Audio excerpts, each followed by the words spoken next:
Morning everyone. I hope everyone is fine. And if everything is fine, so let's start the session. So अभी मैं आप लोगों से कुछ questions पूछूंगा. मतलब अरे डरने वाली बात नहीं है. सिर्फ आपको hand raise करना है. अगर आता होगा तो hand raise कर देना. नहीं आता होगा तो कोई बात नहीं. So my first question is, how many of you all have ever heard the word sales? सबने सुना होगा मेरे ख्याल से.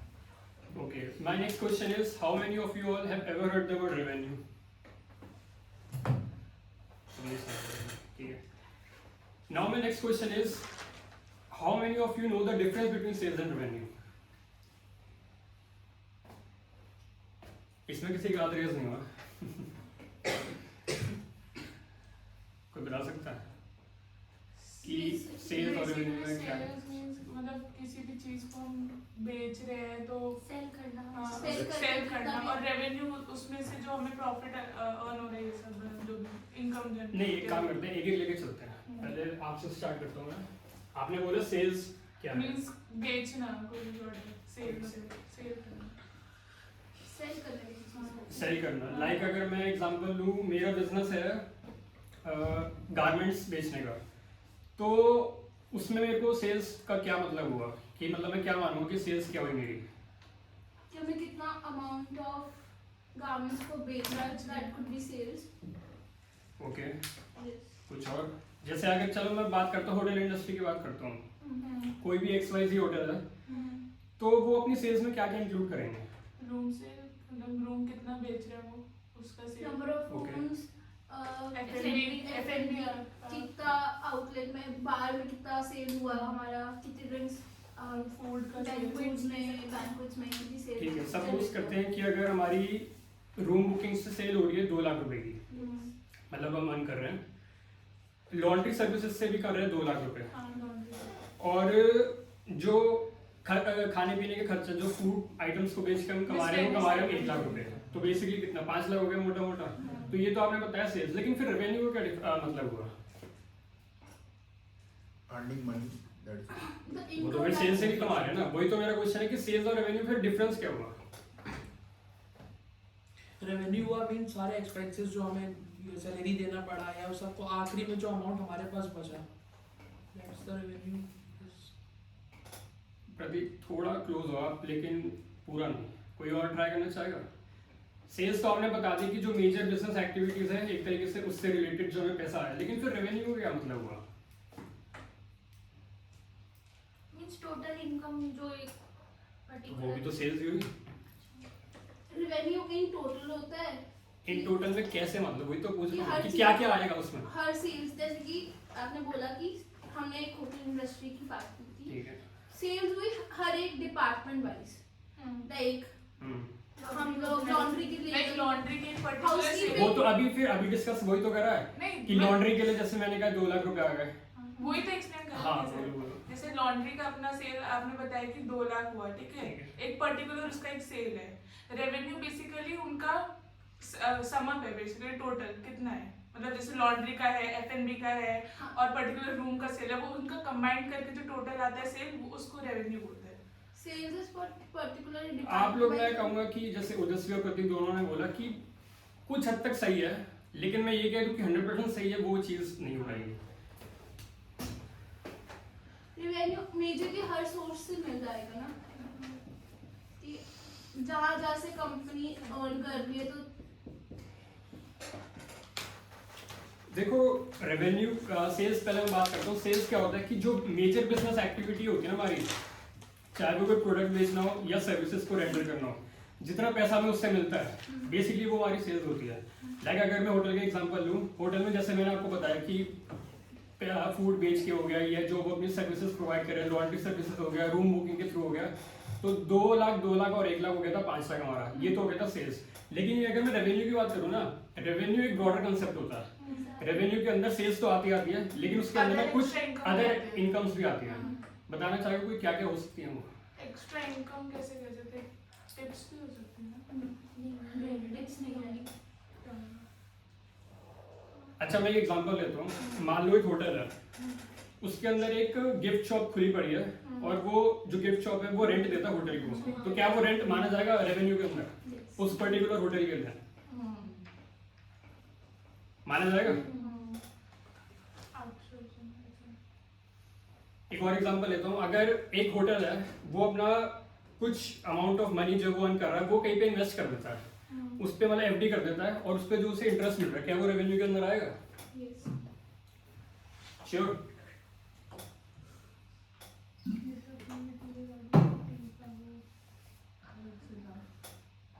आएगा?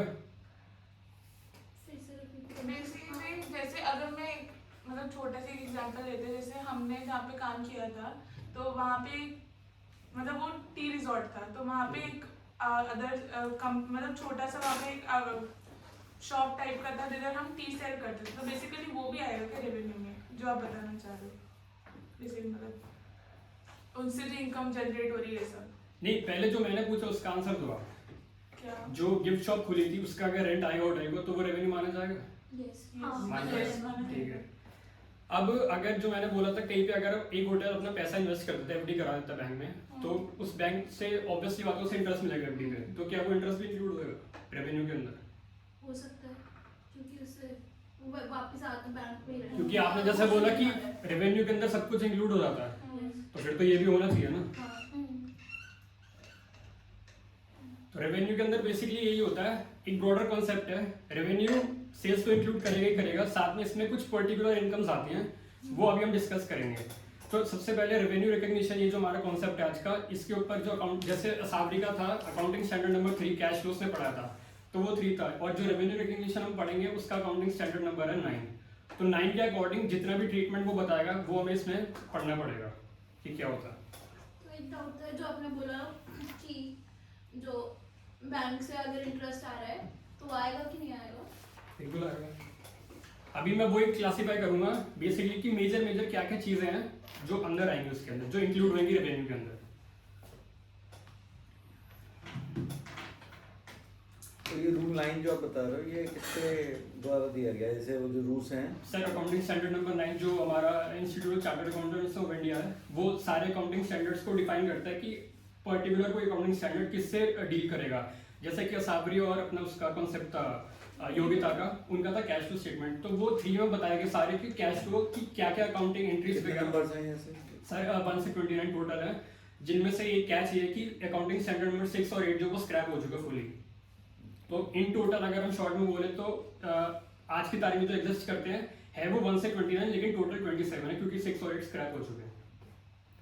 And it gives all the details. All the details. जैसे sir our topic for today's presentation is revenue recognition. So it deals so accounting standard number 9 deals with only revenue recognition कि वो कैसे हमें क्या रेवेन्यू का क्या मतलब होता है, कब उसे रिकग्नाइज करना है, क्या कंडीशंस होती है रिकग्नाइज करने की, क्या क्या चैलेंजेस होते हैं ये सब। तो ये कहीं बुक भी है इसकी? सर बुक कोई नहीं है, एक पर्टिकुलर अकाउंटिंग स्टैंडर्ड है, चार्टर्ड अकाउंटेंट्स ऑफ इंडिया की जो साइट है उस पर अलग अलग अकाउंटिंग स्टैंडर्ड्स है, सारी इन्फॉर्मेशन वही मिल जाती है हर एक पर्टिकुलर आइटम से रिलेटेड। क्या है ICW है क्या है? Sir ICAI institute of chartered accountants of India. ठीक है।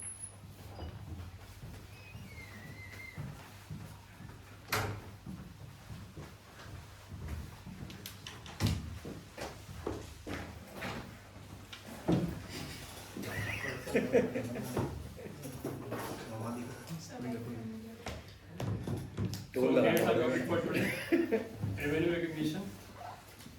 तो सबसे पहले मैंने अब आपको बता दिया सेल्स और रेवेन्यू में फर्क क्या होता है, मोटा अभी बहुत डिटेल में नहीं बताया लेकिन एक थोड़ा ब्रीफ हमने ले लिया। सबसे पहले अब मैं आपसे जानना चाहूंगा कि रेवेन्यू वर्ड वगैरह अभी हम हटा देते हैं क्योंकि इसके बारे में बहुत ज़्यादा डिटेल में जाएंगे। रिकग्निशन से क्या मतलब है, कोई बता पाएगा? रिकॉग्नाइज करना, आइडेंटिफाई करना, पहचान करना। देखो आप लोग लेमैन की लैंग्वेज में आपने ठीक बोला, लेकिन अगर मैं फाइनेंस के रिलेटेड बात करूँ, अकाउंट से रिलेटेड बात करूँ, यहाँ पे रिकग्निशन का मतलब है उसको रिकॉर्ड करना, मतलब आइडेंटिफाई करना एक वर्ड सही है लेकिन रिकॉर्ड करना कि किस तरीके से रिकॉर्ड करा जा सकता है। बेसिकली किसको? रेवेन्यू को। रेवेन्यू क्या है वो आगे अभी हम पढ़ेंगे। तो सबसे बड़ी बात पता क्या है इसमें, अकाउंट्स में हम हर चीज़ को सीखते हैं कि हर चीज़ की क्या अकाउंटिंग एंट्री होगी। आपने सुना है ना, कोई चीज़ डेबिट होती है, कोई चीज़ क्रेडिट होती है, खासकर जो फाइनेंस वाले वो समझ पाएंगे इस चीज़ को, जो कॉमर्स बैकग्राउंड के है। लेकिन इस एस में क्या हम अकाउंटिंग एंट्री नहीं सीखेंगे कोई भी। इसमें जो है ना हम ये बताएंगे कि रेवेन्यू को कब रिकग्नाइज करना, वो कौन कौन सी कंडीशंस है जब हम रिकग्नाइज करेंगे, क्या क्या अलग अलग टाइप्स के रेवेन्यूज है और क्या उनके कॉन्सिक्वेंसेज हैं।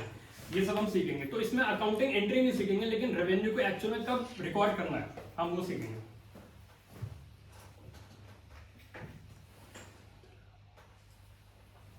So here are the objectives. So after the end of the session, you shall be able to define revenue recognition, जैसे मैंने बताया. Then understand the methods of revenue recognition. Know when and how much revenue to recognize. Understand the challenges in revenue recognition. Identify the reasons for pressure to revenue recognize, and know the consequences of premature revenue recognition.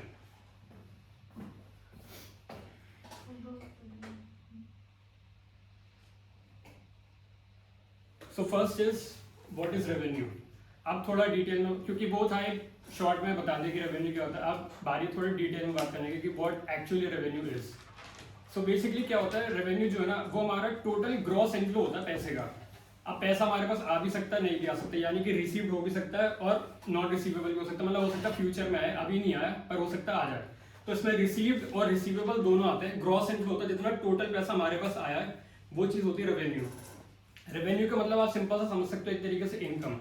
यहाँ पे commerce का कौन please handles करता है एक बार। तो आप लोगों ने ट्रेडिंग प्रॉफिट लॉस अकाउंट तो पढ़ा हुआ ना खासकर, तो आप लोगों को पता होगा जो हम P&L अकाउंट बनाते हैं,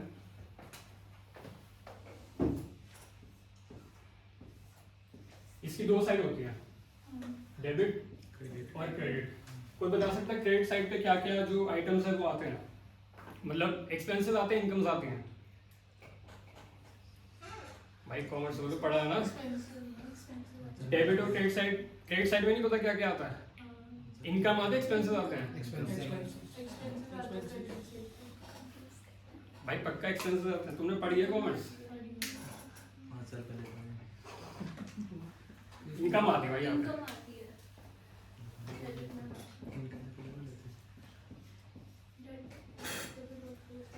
डेबिट में क्या आता है आपको बता दो।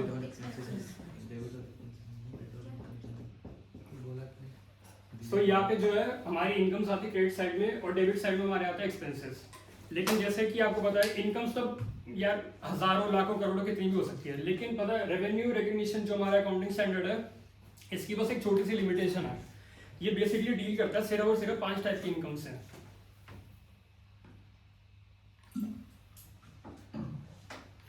अब वो जो इनकम है वो हम बताएंगे कि बेसिकली जो 5 मेजर टाइप की इनकम्स है वो कौन कौन सी इसमें कवर्ड होती है। अब आप सोचोगे कि जो बाकी अदर इनकम्स मैं बताऊंगा वो क्या कवर होते हैं, फिर उनके अलग से अकाउंटिंग स्टैंडर्ड्स जो आपको पढ़ने पड़ेंगे। ये सिर्फ 5 टाइप की इनकम से डील करता है, जो कि मैं अभी बताऊंगा कि वो क्या क्या होती है। सो आई होप अब रेवेन्यू का मीनिंग थोड़ा बहुत आपको एक्चुअल में क्लियर हो गया होगा कि बेसिकली ग्रॉस इनफ्लो होता है पैसे का, वेदर रिसीव्ड और रिसीवेबल फर्क नहीं पड़ता, और ये बेसिकली 5 टाइप की इनकम्स को ही रिकॉर्ड करता है। उसके अलावा अगर किसी और इनकम को रिकॉर्ड करना उसके लिए हमें अलग टॉपिक्स पढ़ने पड़ेंगे। तो रिसीवेबल भी आपकी रेवेन्यू में जाएगी। बिल्कुल सर। तो we can count even if we have not received it. Yes sir, क्योंकि रेवेन्यू जो अकाउंटिंग स्टैंडर्ड है ना उसमें बोला ही गया कि चाहे आपको पैसा मिल चुका हो राइट अवे या आपको फ्यूचर में मिलने वाला, दोनों कवर्ड होने से काउंट होगा उसमें। दोनों काउंट है। लेकिन थोड़ा ये गलती हो जाएगा because if we have not received something हाँ जी sir. Even we are counting that कि वी हैव। सर एक्चुअली जो हमारी अकाउंटिंग है ना वो बेसिकली चलती इसी एक्रूअल बेसिस पे है। एक्रूअल बेसिस का मतलब ये होता है कि अभी चाहे खर्चा आपका हुआ हो या ना हुआ और पेमेंट आपको मिली हो ना मिली हो, लेकिन अगर वो अकर हो चुका है ना उस वक्त खर्चा, जैसे सर रेंट हमें पे करना होता है, हमने पे कर दिया ठीक है, लेकिन अगर पे नहीं भी करा वो अकर तो हो चुका है, यानी पे करना था लेकिन करा नहीं है, तो वो भी एक्रूअल बेसिस के अंदर कवर्ड हो जाएगा। So revenue means gross inflow whether it is received और receivable. Accounting standard number 9 do not deal with accounting treatment. जैसे मैंने बताया कि इसमें अकाउंटिंग एंट्रीज हमें नहीं सीखनी, बस रेवेन्यू को कब एक्चुअल में रिकॉग्नाइज करना है हमें ये सीखना है। But it explains the appropriate time for revenue recognition. How to record the revenue पे नहीं, when to record the revenue पे हमें फोकस करना है कि एक्चुअल वो टाइम कौन सा होगा। टाइम जो होता है वो कंडीशन बेस्ड है, जो कि आगे हम पढ़ेंगे कि कौन कौन सी कंडीशंस होती हैं, जब वो फुलफिल हो जाएंगी तब हमें रेवेन्यू को रिकॉग्नाइज करना होगा। The following incomes are covered as under. So the first one is revenue from sale of goods, second is revenue from sale of services, third is revenue from interest income, fourth is revenue from dividend income, and last but not the least is revenue from royalties. So जो मैं कह रहा था ना कि income side में कौन कौन सी कवर्ड होती है, बहुत सारी कवर्ड होती है, लेकिन जो बेसिकली इन 5 से हमें रेवेन्यू आएगा ना, अकाउंटिंग स्टैंडर्ड नंबर 9 सिर्फ इन्हीं से डील करता है। बाकी अगर कोई और इनकम होगी उसके लिए हमें अदर टॉपिक्स पढ़ने पड़ेंगे जो कि फिलहाल हमारे लिए रेलेवेंट नहीं है। जैसे रेंटल से बोला था तुमने, हाँ जी सर। वो इसमें नहीं रखा है पार्ट में। सर वो रेवेन्यू के अंदर आएगा ना, वो तो पर्टिकुलर जो हम होटल है, होटल क्या सर्विसेज हमें प्रोवाइड कर ले, लेकिन होटल के लिए वो जो रेंट आ रहा है वो तो उसकी रेवेन्यू में इंक्लूड हो जाएगा ना, ये चीज़ है। रेंट जैसे 5 चीजें रखी, गुड्स है, सर्विसेज है, हाँ जी रॉयल्टीज हाँ है, जी। इनकम, इंटरेस्ट इनकम है, डिविडेंड है, इसमें तो 5 में नहीं कहीं पे। सर जो होटल है हमारा वो वो तो हम क्या, सोर्स की बात कर रहे हैं, हाँ जी हाँ जी ये 5 सोर्सेज हाँ हैं। जी, यही 5 है। Rent is also kind of source, हाँ जी बट होटल के लिए। होटल के लिए, but that's not covered in these 5। हाँ जी, मैं वही बता रहा हूँ सर, जैसे हमें जो होटल है वो हमें गुड्स नहीं बेचता, वो हमें सर्विसेज प्रोवाइड करता है, तो बेसिकली वो कवर हो जाएगा revenue from sale of services. और रेवेन्यू के अंदर जैसे मैंने बताया कि जो सेल ऑफ मतलब जो डे टू डे एक्टिविटीज है, सेल्स वाला अमाउंट तो कवर्ड होगा ही होगा, लेकिन जो उसकी अदर एक्टिविटीज भी वो भी उसके लिए कवर्ड हो जाएंगी, क्योंकि अगर होटल में कोई गिफ्ट शॉप खोली है, बेसिकली वो उसके रेवेन्यू के अंदर ही तो आ रहा, वो रेंट तो उसे मिल ही रहा है ना, तो वो यहाँ कवर्ड हो जाएगा सर्विसेज के अंदर, क्योंकि वो कोई गुड्स नहीं बेच रहा ना, सर्विस तो वो प्रोवाइड कर ही रहा है। तो rental will be considered as service. Rental will be covered under the revenue from sale of services, especially if I talk about hospitality industry.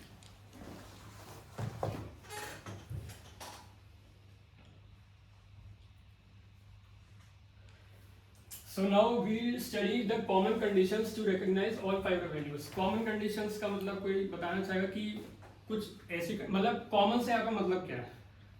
कोई बताना चाहेगा? Common का इस word का यहाँ का मतलब है क्या?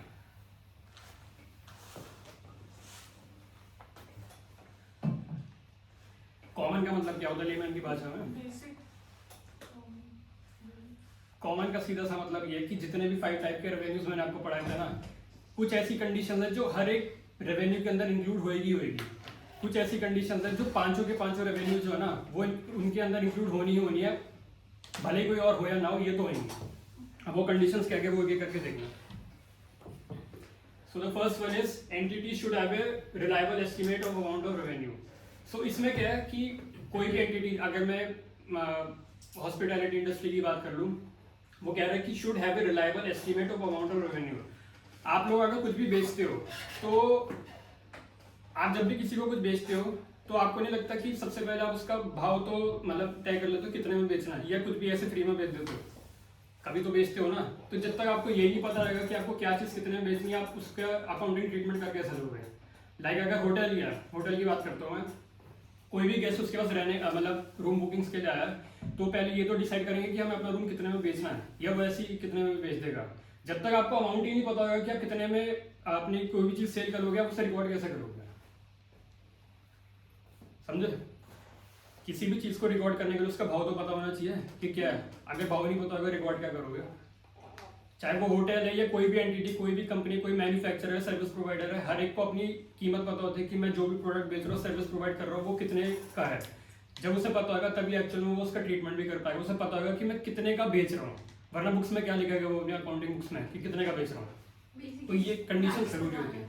प्राइस बताना, इसमें बेसिकली ये कि आपको एक फिक्स्ड अमाउंट पता होना चाहिए कि आप अपना प्रोडक्ट कितने में बेच रहे हो या अपनी सर्विसेज कितने में प्रोवाइड कर रहे हो। तो रिलायबल एस्टिमेट ऑफ अमाउंट, और ये जरूरी होनी चाहिए।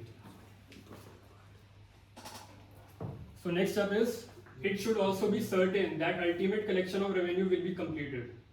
कोई है जो इस बताना चाहेगा इसमें क्या लिखा है, क्या मतलब है इसमें?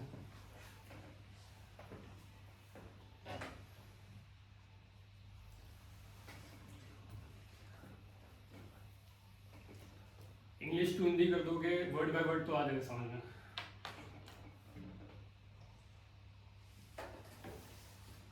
जो अल्टीमेट कलेक्शन है जो बिजनेस का, वो एक रेवेन्यू के साथ कंप्लीट करता है, ऐसा कुछ। तो व्हाट आई गेट कि बिजनेस में जो कलेक्शन हो रहा है वो ऑटोमेटिकली हमारा रेवेन्यू कंप्लीट कर देगा हमारा। कोई एग्जांपल दे सकते सपोज अगर एक दिन मेरी सेल सपोज 10 lakhs की हो रही है, उसको अगर मैं हो? ये रेवेन्यू, होटल की बात कर रहे हो? हाँ किसी भी पर्सपेक्टिव, ठीक है, बिजनेस के ठीक है, पर्सपेक्टिव से ठीक है। देखते तो जो मैंने रेवेन्यू कलेक्टेड है, अल्टीमेट कलेक्टेड मतलब कलेक्शन है, वो एक तरीके से मेरी 10 लाख रुपीस, वही मेरी रेवेन्यू होगी, वही उसी को कंप्लीट रेवेन्यू बोलूँगा मैं। नहीं यार, आपने बोला कुछ हद तक ठीक है, लेकिन इसमें जो आपने बोला ना, बस इसमें एक चीज़ ऐड करना चाहूँगा मैं कि वो कह रहा है कि it should also be certain that ultimate collection of revenue will be complete. मतलब जो आपने बोला कि रेवेन्यू तुम्हारे वो तो रिकॉर्ड होना ही चाहिए, लेकिन वो कह रहा है कि जो अल्टीमेट कलेक्शन है ना वो सर्टेन होनी चाहिए। सर्टेन का मतलब यहाँ पे पता क्या है कि वो पक्का होना चाहिए कि हमें पैसा मिलेगा ही मिलेगा। ऐसा ना हो कि हमने किसी को कुछ बेचा भी और हमें वो मिला नहीं पैसा। लाइक फॉर एग्जाम्पल यहाँ पे अगर मैं बात करूँ तो कंपनीज होती हैं, जैसे कंपनीज को जो भी उनके शेयर होल्डर्स होते हैं उन्हें डिविडेंड मिलता है। डिविडेंड क्या आपको पता है कब मिलता है, कब प्रपोज होता है, कब फाइनलाइज होता है, कब डिक्लेयर होता है, कौन प्रपोज करता है, कौन डिक्लेयर करता है, पता है कुछ? कॉमर्स वालों को पता है कुछ? तभी तो पता चल पाएगा। कॉमर्स वालों को तो एटलीस्ट पता होना चाहिए शेयर होल्डर्स के बारे में, तो बेसिक चीज़ है। और जो कॉमर्स वाले हैं लोग कोई बात नहीं। कोविड बैच भी हमारे पास। देखो क्या होता है, इसका मैं ये एग्जांपल के तौर पे समझा रहा हूँ। किसी भी कंपनी के जो शेयर होल्डर्स होते हैं ना, तो उन्हें क्या होता है, एजीएम वर्ड सुना है, एजीएम तो सुना है, एनुअल जनरल मीटिंग, ये तो सुना है। ये साल में कितनी बारी होती है? एजीएम कितनी बारी होती है साल में, पता किसी को कुछ? एक ही बारी होती है एनुअल जनरल मीटिंग, एक ही बारी होती है। तो शेयर होल्डर्स को जो डिविडेंड मिलता है ना एक्चुअल में, वो क्या होता है, सबसे पहले डिविडेंड प्रपोज होता है। प्रपोज करने का मतलब ये नहीं कि मिल गया, प्रपोज करने वाला कि हमने प्रस्ताव रखा है कि इतना शेयर होल्डर्स को हम डिविडेंड देंगे, डिविडेंड मिलता है शेयर्स पे। तो इतना डिविडेंड प्रपोज करते हैं कि इतना डिविडेंड इन्हें मिलना चाहिए, और वो प्रपोज करता कौन है? Board of directors. Board of directors जो होते हैं वो प्रपोज करते हैं कि इतना डिविडेंड हमारे शेयर होल्डर्स को मिलना चाहिए। अब प्रपोज का मतलब ये नहीं हो गया कि वो फाइनली मिल ही गया तुम्हें, क्योंकि जो फाइनल डिविडेंड मिलता है ना वो मिलता है एजीएम में, और एजीएम में जो डिविडेंड डिक्लेयर करता है वो करते हैं शेयर होल्डर्स। शेयर होल्डर्स जब डिविडेंड डिक्लेयर करते हैं ना, तब जाके वो सर्टेन बनता है कि हाँ अब फाइनली हमारा डिविडेंड डिक्लेयर हो गया, तब वो अपने रेवेन्यू को रिकॉग्नाइज कर सकते हैं। और इजी में समझाऊं तो पहले मैंने बोला था कि बोर्ड ऑफ डायरेक्टर्स प्रपोज करते हैं। प्रपोज करने का मतलब मैंने ये बताया कि जरूरी नहीं कि वो हमें डिविडेंड मिलेगा ही मिलेगा, हो सकता है एजीएम के अंदर शेयर होल्डर्स मना करते हैं कि नहीं डिविडेंड नहीं देना, तो फिर वो सर्टेन थोड़ी ना, सर्टेन का मतलब पक्का है कि हमें पैसा मिलेगा ही मिलेगा। तो अगर तो प्रपोज हो गया और एजीएम में शेयर होल्डर्स ने अप्रूव भी करते कि हाँ डिविडेंड दे दो, फिर तो सर्टेन हो गया कि हमें पैसा मिल गया। लेकिन अगर पहले प्रपोज होगा एजीएम में कैंसिल होगा कि नहीं डिविडेंड नहीं देना, तो फिर वो सर्टेन थोड़ी ना। सर्टेन का मतलब होता है कि पैसा पक्का है कि मिलेगा ही मिलेगा। ये ना हो कि हमने किसी को पैसे मतलब गुड्स वगैरह कुछ बेचे और फिर उससे पता चला यार ये तो फ्रॉड ही बंदे हैं, तो मैं पैसे ही नहीं दे रहा, तो फिर वो सर्टेन थोड़ी ना। तो सर्टेन का मतलब है कि फिक्स पैसा मिलेगा ही मिलेगा, डूबेगा नहीं हमारा। ऐसी रेंटल से भी लगता है कि अगर किसी ने सपोज करो रेंटल नहीं दिया आपका, तो इट कुड बी मतलब आपने किसी को किराए पे जगह दे रखी है, जैसे हम काम कर रहे थे पहले वाले में, हाँ जी, but if you don't get at the end of that day, या सपोज करो आपने किसी को अपनी सामान बेचा, हाँ जी, होता नहीं जो आपके कंपनीज होती हैं होटल वाले, उनको इट्स गोज बीटीसी, हाँ जी। बिल टू कंपनी, तो दे सेंड द बिल्स और दे पे द बिल्स आफ्टरवर्ड्स। तो उन्होंने बिल नहीं दिया, हाँ जी। तो it could be bad debt also. Sir वो बैड डेट का कंसेप्ट आप कह रहे हो हम्म। ना, हाँ जी सर, वो ये होता है कि जो कंपनीज होती है ना खासकर बड़ी बड़ी, वो क्या करती है कि हमने प्रोविजन फॉर डाउटफुल डेट्स पहले से बना के रखी Provision है। होते हैं। हाँ जी, तो उस वो मतलब बहुत ही रेयर केस होता है सर कि कोई 1000 10,000 में से कोई एक आधा ऐसा निकल गया। लेकिन यहाँ पे नॉर्मल सिनेरियो की बात हो रही है कि जो ये दो कंडीशंस हैं कि एक तो अमाउंट आपके पास होना चाहिए कि कितने में आप बेच रहे हो, और वो अमाउंट आपको मिलना चाहिए, आपको सर्टेन होना चाहिए फिक्स कि इतना मिलेगा ही मिलेगा हमें। तो ये दोनों कंडीशंस पांचों टाइप के रेवेन्यू में कॉमन है कि ये तो होंगी, स्पेसिफिक जो हर एक के लिए अलग अलग है वो फर्दर डिटेल करेंगे हम।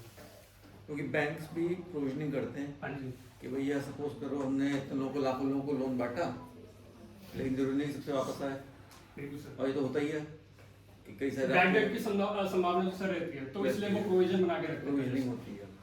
तो ये आप कह रहे हो कि ये एक तरह से सर्टेनिटी है कि इनसे आना ही आना कि है, इनसे पैसा में मिल ये जाएगा। प्रोविजन वाले नहीं है। मतलब यहाँ पे नॉर्मल सिनेरियो की बात हो रही है सर, आप कहने को तो इसमें डिबेट हो सकती है कि अगर बैड डेट हो गए तो क्या होगा, लेकिन यहाँ पे नॉर्मल सिनेरियो की बात हो रही है। Normal scenario। अच्छा, आपको ये बता सकता है कि क्या ये जो दोनों कंडीशंस हैं ये दोनों होनी जरूरी है? कोई भी एक अगर हो सकते तो रेवेन्यू को रिकॉग्नाइज कर सकते हैं हम? नहीं, दोनों होना जरूरी है। श्योर? कोई और जो कुछ बोलना चाहेगा कि दोनों में से कोई भी एक हो सकती है या दोनों ही होनी जरूरी है?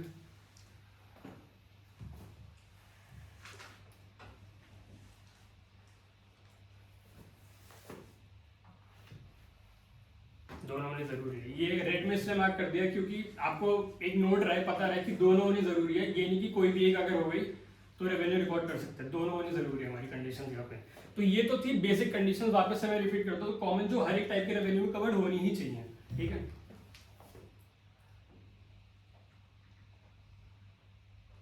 So now we'll talk about some specific conditions to recognize all the 5 types of revenues. अब specific यहाँ पे अब अलग अलग हो जाएगा। कि गुड्स के केस में कुछ उनकी फर्दर अलग होंगी, सर्विसेज के केस में कुछ अलग होंगी, रॉयल्टी, डिविडेंड, इंटरेस्ट के केस में कुछ अलग अलग होंगी, लेकिन वो जो दो थी वो सब में सेम रहेंगी।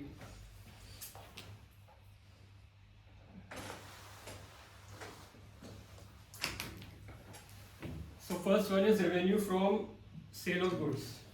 सो आप में से कोई बता सकता है कि अभी जो हमने दो कंडीशंस पढ़ी वो एक बार रिपीट कर सकता है यहाँ पे कौन कौन सी थी, ताकि रिकॉल हो जाए, ताकि आगे जो स्पेसिफिक कंडीशंस है फिर मैं उन पर प्रोसीड कर सकूँ। जो कॉमन कंडीशन थी ना, हम्म। entity should have a reliable estimate of amount of revenue, or it should also be certain that ultimate collection revenue will be complete. ठीक है, ये दो तो होनी चाहिए। ठीक है, अब हम कुछ बात करते हैं कुछ स्पेसिफिक कंडीशंस की। ये सिर्फ जो लगेंगी वो revenue from sale of goods में लगेंगी, ये और कहीं नहीं लगेंगी। कॉमन जो थी वो सब में लगेंगी, ये सिर्फ इसमें लगेंगी जो अब मैं बताऊंगा। सो पहली इसमें है कि जो ओनरशिप है ना गुड्स की, वो सेलर से बायर को ट्रांसफर हो जानी चाहिए। सेलर से बायर को ओनरशिप जो ट्रांसफर होती है कैसे होती है, वो कुछ प्रोसीजर तो होगा कि इसके थ्रू हमें पता चल जाता हो कि हाँ अब ओनरशिप ट्रांसफर हो गई है। B2C, business to customer. मान लो आप किसी से कुछ गुड्स खरीद रहे हो, तो जब आप गुड्स खरीदते हो आप पैसे दे देते हो, तो बदले में आपको कुछ देता हो गुड्स के साथ, जिससे पता चलता है कि हाँ अब आपकी ओनरशिप जो ट्रांसफर हो चुकी है, फाइनली गुड्स आपके हो चुके हैं। Invoice invoice. तो ये जो ओनरशिप है ना गुड्स की, ये बेसिकली एक कंडीशन है कि गुड्स की ओनरशिप सेलर से बायर को ट्रांसफर हो जानी चाहिए। वो पता कैसे चलता है? थ्रू रेजिंग अ बिल या इनवॉइस। सेलर से बायर की फेवर में जब हम बिल रेज कर देते हैं ना, वो एक एविडेंस हो जाता है कि अब ओनरशिप फाइनली इसके पास ट्रांसफर हो चुकी है और वो एक स्पेसिफिक कंडीशन के अंदर आएगी, तभी आप अपने रेवेन्यू को रिकॉग्नाइज कर सकते हो फ्रॉम सेल ऑफ गुड्स। दूसरी एक कंडीशन यहाँ पे ये है कि जो क्या कहते हैं इफेक्टिव कंट्रोल है गुड्स का, वो भी ट्रांसफर होना चाहिए सेलर से बायर को। कोई बता सकता है इफेक्टिव कंट्रोल का मतलब क्या है? ओनरशिप ऑफ गुड्स तो समझ में आ गया कि लीगल तरीके से सेलर से बायर को ओनरशिप चलेगी, लेकिन इफेक्टिव कंट्रोल ऑफ गुड्स का मतलब क्या है?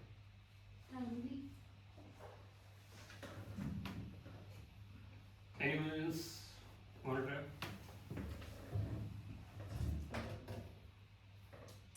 ओके, सो इफेक्टिव कंट्रोल का यहाँ पे बेसिकली मतलब होता है कि जो फिजिकल पोजीशन है ना गुड्स की, फिजिकली भी गुड्स ट्रांसफर हो जाने चाहिए। बहुत बार आपने देखा होगा कि बिल तो रेज हो चुका होता है, लेकिन क्या वो फिजिकली ट्रांसफर हुए? नहीं होते ना। तो फिजिकली ट्रांसफर जो है गुड्स की, वो भी एक बहुत इंपॉर्टेंट एस्पेक्ट है to recognise revenue from sale of goods. तो ये जो दो बेसिक कंडीशंस हैं, उनके अलावा ये जो दो स्पेसिफिक कंडीशंस मैंने बताई हैं, ये भी होना चाहिए। एक तो ओनरशिप ट्रांसफर होनी चाहिए गुड्स की सेलर से बायर को, दूसरी जो है उसका फिजिकल पोजीशन यानी इफेक्टिव कंट्रोल। किसी भी इंसान का किसी पर्टिकुलर चीज का कंट्रोल फाइनली तो तभी आ पाएगा जब उसके पास फिजिकली वो ट्रांसफर मतलब होएगी। फिजिकली हुई तो वो कंट्रोल क्या कर लेगा, चाहे भले उसके पास बिल हो या ना हो, फर्क क्या पड़ रहा है? एग्जाम्पल सर एग्जांपल जैसे if I talk about furniture का ही ले लेते हैं। फर्नीचर के केस में सर क्या होता है कि हमारा बिल तो कई बार रेज होता है, लेकिन सेलर होता है कि सर मैं आज नहीं बेच पाऊंगा, उससे कल बेच दूंगा, या कल नहीं बेच पाऊंगा परसों बेच दूंगा, या कई बार हम अपने एंड पे बोल देते हैं कि भाई आज नहीं ले पाएंगे कभी और ले लेंगे। तो फिजिकल ट्रांसफर भी होना उसका जरूरी होता है हमारा। जैसे हम कह सकते हैं कि जैसे ऑनलाइन जो हम करते हैं ऑर्डर, तो we make the payments beforehand but the delivery comes after. क्योंकि सर अगर आपने पेमेंट, जैसे एडवांस पेमेंट का कॉन्सेप्ट होता है, आपने पेमेंट तो कर दी, लेकिन जब तक वो आपके पास ही नहीं है तो आप फाइनली कैसे मानोगे कि ओनरशिप या जो इफेक्टिव कंट्रोल वो आपके पास आ चुका है? So these were the total 4 conditions, 2 basic थी और 2 स्पेसिफिक थी for the revenue of sale of goods. अच्छा, अब एक मेरा इसमें एक कैच है, वो मैं पूछना चाहूंगा। जैसे मैंने अभी बताया कि गुड्स की जो इफेक्टिव कंट्रोल यानी कि फिजिकल डिलीवरी है वो हो जानी चाहिए सेलर से बायर को, लेकिन कई बार ऐसा नहीं होता। जैसे अभी सर ने वो पूछ लिया था कि कई बार हम अपने एंड पे सेलर को बोल देते हैं कि यार आज ही मैं डिलीवरी ले नहीं पाऊंगा, मैं कभी और लूंगा। तो क्या फिर भी सेलर उसे revenue from sale of goods वो रिकॉग्नाइज कर सकता है? एक तो होता है कि सेलर मना कर रहा है कि मैं आज नहीं दे पाऊंगा, मैं कभी और दे दूंगा, सेलर अपने एंड पे मना कर रहा है। एक है कि सेलर तो कह रहा है भाई तू ले ले मेरे से, लेकिन सामने वाला जो बायर है, जो पार्टी है, वो कह रहा है कि मैं आज नहीं ले पाऊंगा, मैं थोड़े दिन बाद ले पाऊंगा, मे बी ट्रांसपोर्टेशन इश्यूज या जो भी हो सकते हैं। तो क्या फिर वो revenue from sale of goods माना जाएगा अगर मैं सेलर के एस्पेक्ट से सोचूं तो? क्योंकि उसके एंड से तो सेल हो गया है ना, डिलीवर अभी नहीं हुआ, पेमेंट भी रिसीव हुआ, पेमेंट रिसीव तो सर बिल्कुल सही बोला आपने। ये एक एक्सेप्शन है सेकंड कंडीशन की हमारी, कि जब भी अगर सेलर के पार्ट पे, बायर के पार्ट पे अगर वो इन्फॉर्म करता है कि मैं डिलीवरी ले नहीं पाऊंगा फॉर व्हाटएवर XYZ रीजन, लेकिन सेलर तो तैयार है डिलीवरी देने के लिए, तो सेलर अपने एंड पे अपनी बुक्स में रिकॉर्ड कर सकता है कि मेरा जो रेवेन्यू वो सेल ऑफ गुड्स से आ चुका है। तो ये एक इंपॉर्टेंट चीज है। सेकंड कंडीशन लिखवाई थी, उसकी एक्सेप्शन थी कि अगर बायर के पार्ट पे वो डिले कर रहा है तो सेलर अपनी बुक्स में रिकॉर्ड कर सकता है। So next is revenue from sale of services. Here I want to say that कि ये जो revenue from sale of services है, basically इसमें methods हैं जो कि हमारी next further slide में discuss होंगे। तो फिलहाल के लिए अभी बस मैं skip कर रहा हूँ, 5 मिनट की बात है, we'll further discuss it. So now revenue from interest income. Interest income से यहाँ पे मतलब है कि अगर जैसे हम बैंक में अपना कोई पैसा रख देते हैं, उस पर ऑब्वियसली बात है एफडी जब कराते हैं इंटरेस्ट मिलता है। या आज की तारीख में कोई होटल अगर किसी से मतलब किसी को लोन देता है किसी दूसरे होटल को, तो उसमें क्या होता है उसे इंटरेस्ट मिलता है। तो यहाँ पे जितनी भी इंटरेस्ट इनकम होती है, चाहे किसी को लोन देना या एफडी पे इंटरेस्ट पाना, वो सारी इंटरेस्ट इनकम में कवर हो जाती है। तो बेसिकली ये अब रिकॉर्ड कब करनी होती है सिर्फ, असली बात तो यही है कि एक्चुअल टाइम क्या है रिकॉर्ड करने का। तो इंटरेस्ट इनकम जो होता है एक्चुअल टाइम उसे रिकॉर्ड करना होता है टाइम बेसिस पे। सपोज मैंने किसी को लोन दे दिया, मुझे पता है कि ये लोन मैंने 1 साल के लिए दिया। ये जैसे हम बैंक में एफडी कराते हैं, आजकल बैंकिंग ऐप से पता रहता है कि कितने अमाउंट का हमने एफडी कराया और कब उसकी मैच्योरिटी डेट है और कितना हमें अमाउंट मिल जाएगा फाइनली, जो एफडी का मैच्योरिटी अमाउंट है कितना हमें मिल जाएगा। तो अगर 1 साल के लिए मैंने कोई पैसा इन्वेस्ट करा तो हमें ये पता कि अगर मैंने 10,000 रुपये इन्वेस्ट करे और 1 साल बाद मान लो 12,000 मेरे को मिल रहा है, तो मुझे पता है वो जो 2,000 रुपये है ना, वो टाइम बेसिस पे 1 साल के बाद मुझे मिलने ही मिलने हैं। तो मैं उसे रिकॉर्ड आज ही कर सकता हूँ, क्योंकि रेवेन्यू फ्रॉम इंटरेस्ट इनकम का मतलब है कि इंटरेस्ट से जितना पैसा हमें आया टाइम बेसिस पे, चाहे वो हमें रिसीव हो चुका है ना। ये बहुत इंपॉर्टेंट चीज है। जरूरी नहीं है कि इंटरेस्ट आपको तभी के तभी मिल जाए, बैंक तो 1 साल बाद देगा ना इंटरेस्ट, तो लेकिन रिकॉर्ड आप उसे आज कर सकते हो। तो वेदर इट इज रिसीव्ड और receivable, both are covered under revenue from interest income. So basically time basis पे रेवेन्यू को हमें रिकॉग्नाइज करना होता है। जितने भी टाइम के लिए आपने लोन दिया है, जितने भी टाइम के लिए आपने एफडी कराई, तो उस पर जो इंटरेस्ट मिलेगा वो आप आज रिकॉर्ड कर सकते हो, वेदर इट इज रिसीव्ड और receivable. So next is revenue from dividend income. यहाँ पे वो ऑलरेडी मैं डिस्कस कर चुका हूँ, वो एजीएम वाला एग्जांपल फिर से समझा दो ताकि और क्लैरिटी मिल जाए। डिविडेंड इनकम के लिए स्पेसिफिकली बोला गया कि एजीएम के अंदर फाइनली जब वो डिक्लेयर हो जाएगा बाय द शेयर होल्डर्स, तभी आप उसे रिकॉर्ड कर सकते हो, क्योंकि पॉसिबिलिटी मैंने बताई थी वो डिक्लेयर हो भी सकता और नहीं भी हो सकता। प्रपोज का मतलब जरूरी नहीं होता कि वो डिक्लेयर हो ही जाएगा। जो प्रपोज करते हैं बोर्ड ऑफ डायरेक्टर्स, वो जरूरी नहीं कि फाइनली एजीएम में डिक्लेयर हो ही जाएगा, लेकिन जब एजीएम में अगर डिक्लेयर हो गया तब आप उसे रिकॉर्ड कर सकते हो, क्योंकि अब वो सर्टेनिटी बन गई कि एक्चुअल में अमाउंट अब हमारे पास आ ही जाएगा। तो रेवेन्यू फ्रॉम डिविडेंड इनकम में सीधा सा रेवेन्यू आप तभी रिकॉर्ड करोगे जब एजीएम में फाइनल डिक्लेयर हो जाएगा by the share holders.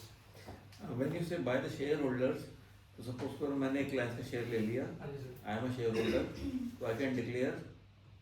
Sir वो जो शेयर होल्डर्स की मतलब एजीएम में जितने भी लोग बैठे होते हैं वो तो उनके ऊपर होता है ना कि उनकी जैसे मीटिंग वगैरह जो होती है। बट ज़्यादातर क्या होता है, जो आपका कोई एक रिप्रेजेंटेशन होता है, जो ज़्यादातर आपके जो मालिक होते हैं वही डिक्लेयर करते हैं। नहीं, ऐसा नहीं होता सर। बेसिकली तो मतलब जैसे रिलायंस क्या देखोगे तो अमान साहब आके बोलते हैं कि okay we will pay you, या अमान साहब नहीं आ रहे तो उनका जो टॉप आपका जो हेड होगा ऑर्गेनाइजेशन का, वो जाके ज़्यादातर आके डिक्लेयर करता है चीज़ को। तो मतलब ये मैं मतलब ये कहना चाह रहा हूँ कि जो ये स्टेटमेंट है शेयर होल्डर डिक्लेयर करता है, ये सही है या कुछ और इसका है? सर मतलब इसमें बोर्ड ऑफ डायरेक्टर्स भी इन्वॉल्व तो रहते हैं, लेकिन जो बोर्ड तो डिसाइड करते हैं। हाँ वो तो डिसाइड करते हैं, बट डिक्लेयर जो आप कह रहे हो ना, डिक्लेयर जो होता है वो सर बेसिकली मेजर जो स्टेक रहता है ना मतलब डिक्लेयर करने का, वो शेयर होल्डर्स पे डिसीजन पर डिपेंड करता है, क्योंकि पैसा उन्हीं का तो लगा पड़ा होता है। बोर्ड ऑफ डायरेक्टर्स तो कंपनी को बेसिकली चला रहे होते हैं, लेकिन अल्टीमेटली जो पैसा लगा होता है शेयर होल्डर्स के तो लगा होता है, तो वही डिसाइड करते हैं। शेयर होल्डर बोलेंगे या जो प्रमोटर होगा उसको वो बोलेंगे? सर प्रोमोटर तो अलग कंसेप्ट हो गया ना। प्रोमोटर तो बेसिकली बोलते हैं जो ओनर होता है। हाँ, प्रोमोटर सर एक वो होते हैं जो बेसिकली कंपनी का आइडिया शुरू से मतलब वो करता है कि इस कंपनी को हमें फॉर्म करना है, कैसे कैसे क्या करना है। शेयर होल्डर थोड़ा अलग, फाउंडर जो होता है, फाउंडर जो होता है बेसिकली, फाउंडर इज प्रमोटर होता है।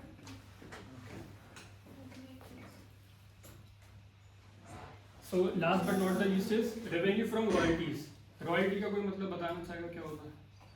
जैसे कंपनी की कोई ब्रांड है, मतलब कोई ब्रांड है, वो अपना नाम किसी थर्ड पार्टी को दिया हुआ है, तो मतलब लाइक अगर इसका एग्जांपल ले होटल से रिलेटेड कुछ तो बता सकते हो?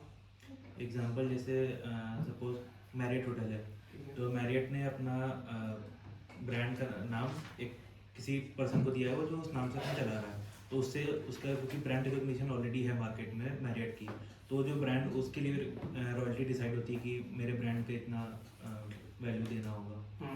ठीक है, आपने एकदम सही बोला जो तस्सद ने बोला एग्जैक्ट वही है कि अगर कोई भी हमारा जैसे XYZ कोई भी होटल है, सपोज इसने मैरिट का लिया, मैं अगर ताज का ले लेता हूँ, तो ताज में क्या, अगर जो ब्रांड नेम है हमारा ताज, कोई भी होटल अगर इसका नाम यूज करेगा तो वो अपना कुछ परसेंटेज ऑफ प्रॉफिट जो है ना वो डिसाइड कर लेगा कि मेरे को 5% देनी रॉयल्टी, 10%, 15%, वो एग्रीमेंट पे डिपेंड करता है पार्टी टू पार्टी कि कितना दे सकते हैं। तो रॉयल्टी में रेवेन्यू का रिकॉग्नाइज ये basically party to party depend करता है on the basis of agreement में क्या टर्म्स एंड कंडीशंस है कि आपको कितना रेवेन्यू, कितना रॉयल्टी हम देंगे और कब कब देंगे। तो इसमें आपको रिकॉग्नाइज सिर्फ तभी करना होगा कि on the basis of agreement, agreement में जितना लिखा होगा 5%, 10%, 15%, जितना भी लिखा होगा उतना। रॉयल्टी में भी एक चीज ये है कि वेदर रिसीव्ड और रिसीवेबल, ये दोनों इंक्लूड होते हैं इसमें। जरूरी नहीं कि रॉयल्टी आपको मिली गई हो, जरूरी नहीं है कि ना भी मिली, दोनों कवर्ड होंगे इसके अंदर। तो चाहे मिली हो ना मिली हो, आप रेवेन्यू को रिकॉग्नाइज कर सकते हो इन फॉर्म ऑफ रॉयल्टी। जैसे वो बुक्स में होता है कि बुक्स आप जब बेचते हैं कि जैसे सर अगर मैंने कोई बुक बनाई और मेरे को लगता है कि मैं बेच नहीं पाऊंगा, मेरा काम था बनाना और आगे मैं किसी को दे दूंगा कि भाई तू बेच ले, तो वो उसकी जितनी भी सेल होगी वो हो सकता है कि अपने हम दोनों के एग्रीमेंट पे डिपेंड करेगा वो मेरे को कितनी रॉयल्टी पे करेगा, तो उस बेसिस पे फिर मैं अपना रेवेन्यू को रिकॉग्नाइज कर सकता हूँ। और अब वो मेरे को मिला या ना मिला वो सेपरेट इशू है, तो मैं अपना रिकॉग्नाइज कर दूंगा। एक रॉयल्टी का एग्जांपल और हो सकता है, क्लास में बैठ के नो कॉफी पी, कोल्ड कॉफी है क्यों? जैसे ये ओयो है, ट्रीबो है, ये सब डील करती है इसका। हाँ, तो अगर वो किसी का जैसे नाम यूज करते तो उसका फिर एक फिक्स परसेंटेज ऑफ प्रॉफिट वो आपस में पार्टी डिसाइड कर लेती है। इसका कोई फिक्स नहीं है कितना परसेंटेज रहेगा, जितना भी एग्रीमेंट में लिखा होगा वो पे कर देंगे। तो ये जितने भी हमने वो बताए फैक्टर्स जो स्पेसिफिक कंडीशंस हैं, ये तो आपने वो सिनेरियोस दिए जो 5 हैं हमारे पहले जो थे, हाँ जी, इनकी स्पेसिफिक कंडीशंस। हाँ जी, ये सर लिखा है स्पेसिफिक कंडीशन, जितनी भी अब मैंने बताई है ये इन पर्टिकुलर एक चीज के लिए, अब ये हर एक में लागू नहीं होती। जो 2 लागू होती थी हर एक में वो थी उसमें कॉमन थी, ये स्पेसिफिक ये स्पेसिफिक 1 बाय 1। ओके, तो ये आपने हैंडआउट दो इसमें आप मेंशन करोगे sir submission.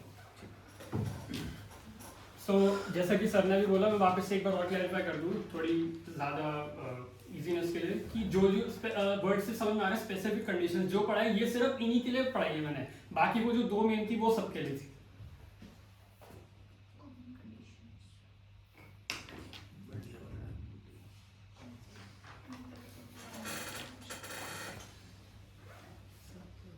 So now we'll talk about the methods of revenue recognition. Basically यहाँ पे वही चीज़ कवर्ड होती है जो मैंने बताया था revenue from sale of services की, तो मैंने बताया था कि अभी वी डिस्कस लेटर ऑन, यहाँ पे हम डिस्कस करेंगे क्योंकि सर्विसेज में ये मेथड्स बेसिकली हमारे आते हैं। तो सबसे पहला मेथड जो रेवेन्यू को रिकॉग्नाइज करने का from sale of services is cash method. कोई बताना चाहेगा कैश मेथड से क्या समझ में आ रहा है कि रेवेन्यू को कब रिकॉग्नाइज करना चाहिए? नाम से समझ में आ जाना When you चाहिए, receive the cash. Cash receive हो, चाहे सर्विस प्रोवाइड करी हो ना करी हो, है ना? सही है एकदम कि जब भी हमें कैश मिल जाएगा, भले ही हमने सर्विस प्रोवाइड करी है नहीं करी वो कोई इतना मायने नहीं रखता। लाइक फॉर एग्जांपल हम किसी रेस्टोरेंट में खाना खाने जाते हैं, तो उसमें क्या होता है कि हम पहले खाना तो खा लेते हैं लेकिन उसके बाद हम कैश की पेमेंट करते हैं, तो फर्क तो पड़ा नहीं ना कि सर्विस उन्होंने पहले दिया बाद में। एक्चुअल में वो अपना रेवेन्यू तभी रिकॉग्नाइज करेंगे, रिकॉर्ड करेंगे जब उन्हें फाइनली कैश मिल जाएगा। तो कैश मेथड में रेवेन्यू कैश का मिलना जरूरी होता है कि वो कब मिल रहा है, सर्विस रेंडर करी नहीं करी वो मैटर नहीं करता। सो नेक्स्ट इज एक्रूअल मेथड। कोई बता सकता है इसका मतलब क्या हो सकता है? बहुत इजी है, कैश अगर समझ में आ गई अपने बात है।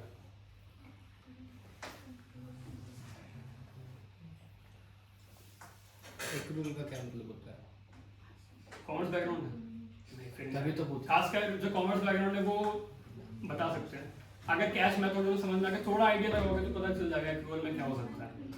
बेसिकली चलो हिंट देते तो ये ऑपोजिट है कैश मेथड का। अच्छा, इसका मतलब कोई अगर हम गुड्स लेते हैं नहीं, यहाँ पे गुड्स की बात नहीं हो रही, यहाँ कुछ भी लेते हैं सिर्फ जनवरी में, नहीं यहाँ सिर्फ बात सर्विस गुड्स की कंडीशन हो चुकी है, अच्छा। यहाँ सिर्फ सर्विसेज की बात हो रही सर्विसेज है। मतलब कोई गेस्ट अगर स्टे करता है होटल में, हाँ, ठीक है, ठीक है, सपोज दैट हाँ, जनवरी में किया स्टे, हाँ, अब वो फरवरी में या मार्च में पैसे देगा, हम्म। ये आएगा मतलब आप बात करो एडवांस बुकिंग की, ऐसा एडवांस बुकिंग नहीं, स्टे कर चुका है ना, स्टे कर रहा है आज, मतलब मान लो मैं एक गेस्ट हूँ, मैं किसी होटल में जा रहा हूँ और मैं नवंबर के महीने में जा रहा हूँ, तो आप कह रहे हो पेमेंट मैंने दिसंबर में करी है, नहीं ऐसा कुछ बाद में दे रहे हैं पेमेंट पहले कर दी, बाद में दे रहे हैं पैसे, वही हो गया ना। मतलब मैं नवंबर में अगर जा रहा हूँ लेकिन पैसा मैं दिसंबर में दे रहा हूँ, हाँ हाँ, यही मतलब हुआ ना। तो वो एक्रूअल मेथड में कैसे आ गया? मतलब ये तो अपने पूरा बाद में देंगे, कैश मेथड में सिर्फ इतना था कि जब पैसा मिल जाएगा तब रिकॉर्ड करना है, वेदर सर्विस प्रोवाइड कर दी हो ना करी फर्क नहीं पड़ता। एक्रूअल में कि जैसे मैंने बताया ये ऑपोजिट है, इसमें कि सर्विस प्रोवाइड जब कर दोगे ना आप अपने रेवेन्यू को तब रिकग्नाइज कर सकते हो, कैश आया नहीं आया उससे फर्क नहीं पड़ता। Like for example accrual method का, अब होटल्स की अगर मैं बात करूँ तो आज की तारीख में एडवांस रूम बुकिंग्स का कॉन्सेप्ट है, तो उसमें वो क्या करते हैं कि सर्विसेज जो है ना वो पहले से ही मतलब एडवांस की अगर मैं बात ना करूँ, जब हम किसी होटल में जाते हैं तो उसमें वो क्या करते हैं कि जब आप अपनी सर्विसेज वो हमें प्रोवाइड करते हैं ना डे टू डे बेसिस पे, वो अपना रेवेन्यू रिकग्नाइज करते रहते हैं। हम बहुत बार ऐसा भी करते हैं कि एडवांस में हम अपना रूम बुक करा लेते हैं और पैसे पहले देते हैं, वो तब नहीं रेवेन्यू रिकग्नाइज करेंगे अगर वो एक्रूअल मेथड को फॉलो करें, क्योंकि एक्रूअल में क्या है कि सर्विस जब वो प्रोवाइड करेंगे तभी वो अपना रेवेन्यू रिकग्नाइज करेंगे। सपोज अब मैं एग्जांपल जो मैंने आपको बताया था कि मैं एक हफ्ते के लिए अगर कहीं घूमने जाता हूँ, तो हो सकता है कि मैंने पहले पैसे जो सारी पेमेंट पहले से कर दी, एडवांस बुकिंग करा रखी, लेकिन एक्चुअल में अगर होटल एक्रूअल मेथड को फॉलो कर रहा है ना, तो वो जब मैं 7 दिन का स्टे करूंगा ना, तो वो डे टू डे बेसिस पे जब वो सर्विस प्रोवाइड कर रहा है मुझे, वो तब अपना रेवेन्यू रिकग्नाइज करेगा, रादर देन कि जब मैंने पहले से सारी पेमेंट कर दी वो तब करेगा, तब नहीं करेगा। जब वो अपनी सर्विस प्रोवाइड करेगा तब वो अपना एक्रूअल मेथड के बेसिस पे रेवेन्यू रिकग्नाइज करेगा। लेकिन यही अगर वो कैश मेथड फॉलो कर रहा होता तो जैसे उसे पैसे मिल गए वो तब रेवेन्यू रिकग्नाइज कर सकता हो। So next is point of sale method. Point of sale method या इसका एक दूसरा नाम भी होता है कंप्लीटेड सर्विस मेथड, आप लिख सकते हो। तो ये हम उसको रिकग्नाइज कैसे करते हैं? सपोज करो ये आप कह रहे हो कि 2 मेथड्स हैं, कैश मेथड है या एक्रूअल मेथड है। सर टोटल 4 मेथड्स हैं। ठीक है, तो मतलब any company follows all methods और वन मेथड और हाउ? सर ये जो आपने पूछा है ये एक बार जब चारों कंप्लीट हो जाएंगे फिर मैं इसके ऊपर आऊंगा जरूर। तो जैसे हमारा पॉइंट ऑफ सेल मेथड है, इसका दूसरा नाम मैंने क्या बताया, कंप्लीटेड सर्विस मेथड। ये बहुत इजी है। बेसिकली इसमें क्या होता है कि जब एक पर्टिकुलर फाइनेंशियल ईयर के अंदर आपकी सर्विसेज कंप्लीट हो जाएंगी ना, जितनी सर्विसेज कंप्लीट हुई होंगी आप सिर्फ उन्हीं का रेवेन्यू जो रिकग्नाइज कर सकते हो, बाकियों का नहीं। अब इसे एग्जांपल उसमें समझते हैं। लाइक फॉर एग्जांपल हॉस्पिटल्स होते हैं हमारे, हॉस्पिटल्स में बहुत सारे बेड्स होते हैं कि कोई जैसे अगर एडमिट करना हो तो वो क्या होता है एक पर्टिकुलर फाइनेंशियल ईयर तो सबको पता होना चाहिए कि कब से कब स्टार्ट होता है, कब से कब। ठीक है, तो सबने सही कहा। तो उस पर्टिकुलर अमाउंट ऑफ टाइम में क्या होगा कि जो भी हमारा हॉस्पिटल है उसके सपोज एक हॉस्पिटल में 20 बेड है एडमिट करने के लिए, तो उस पर्टिकुलर एक साल के अंदर जितने पेशेंट एडमिट हो गए, ठीक हो गए, चले गए, तो उसी की सिर्फ वो अपनी जो रेवेन्यू को रिकग्नाइज करेगा। अब हो सकता है 31 मार्च को भी तो बेड फुल हो सकते हैं, लेकिन वो उनको रिकग्नाइज नहीं करेगा क्योंकि अभी प्रॉपर उनका ट्रीटमेंट होके वो चले, मतलब उनकी सर्विस पूरी कंप्लीट नहीं हो पाई। समझ रहे हो आप? जितने प्रॉपर सर्विस पूरी जिनकी कंप्लीट हो चुकी है सिर्फ वही हो पाएंगे।